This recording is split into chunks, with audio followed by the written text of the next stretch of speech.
Welcome to the Positive Parenting Pep Talks podcast. I'm Debbie Godfrey, and I'm so glad you're here today. Enjoy this pep talk. Have you ever gotten into an argument or a fight or a conflict with your child and watched it escalate in front of your face and then afterwards realize, oh my gosh, that just went totally the wrong way? I wish I would have done something different. Well, today I want to talk about one of the main ways that you can do something different in the future. And that is to stop and listen, because so often these things that escalate because we're just not paying attention and listening to our children. Oftentimes, we get into these conflicts and we just do the knee jerk reaction, whatever it might be. No, you can't have that. No, you can't do that. We're going here, we're going there.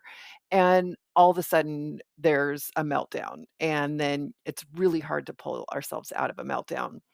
So, what I want to suggest is that if you notice that you're asking your child to do something, or it's time to go somewhere, or any one of a million what I call compliance requests. You need them to do something, and you get resistance.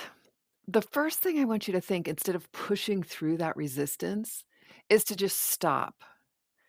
I like to get down on their level if it's a small child, if it's a teenager, you don't have to get down on their level, obviously, but take a deep breath and stop for a moment and go to yourself, okay.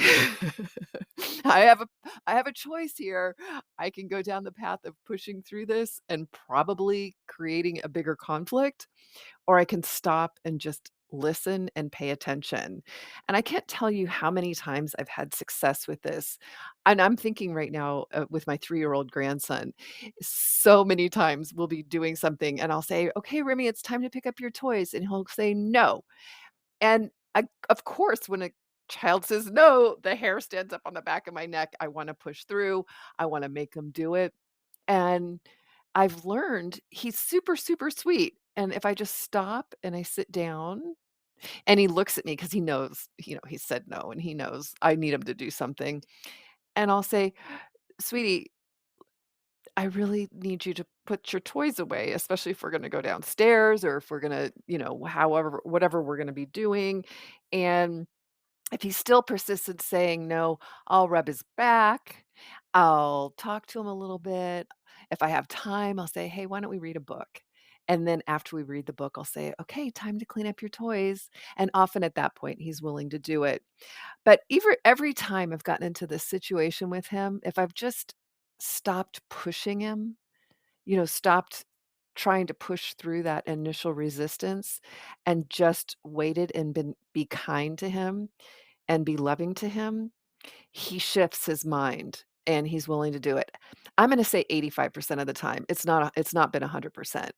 But 85% of the time, within I would give it 10 to 15 minutes, sometimes sooner, and he does it. He'll pick up the toys. That's the main thing that he has to do before he leaves my house. Um, and so I've just realized how successful it's been to just give him a few minutes, to be kind to him, to maybe shift his attention elsewhere for just a couple of minutes and then come back to the cleanup, and then he's willing to do it. So I wanna give this to you as a suggestion, as a possibility of just stopping and listening to your child. Now, if we're talking about your 6-year-old or your 10-year-old or your 12-year-old or your 15-year-old, you might have to do a little more talking. You might have to do a little more responsive, inquiry or questioning or something like that in order to get an effect. But I think if you just take those few minutes and maybe even say, if it's an older child, say, I really want to hear what's going on with you. Tell me what's up. I mean, all of us have to contribute to make things work. And, if you're not wanting to do your part in this, something's going on, something's wrong. So let's talk about it. And I think that's probably more the track I would go down with the 9-year-old, like, "Wow, you're really discouraged. What what do you need? How can we work this out so that you feel like you wanna contribute to the family today?" So, I hope that helps. If you have any questions, leave them in comments and have a great day and happy parenting. Thank you for listening to the Positive Parenting Pep Talks podcast. If you enjoyed today's podcast, please share it with your friends on social media. Help us get the word out. I'd really appreciate it. Thank you so much. Have a great day.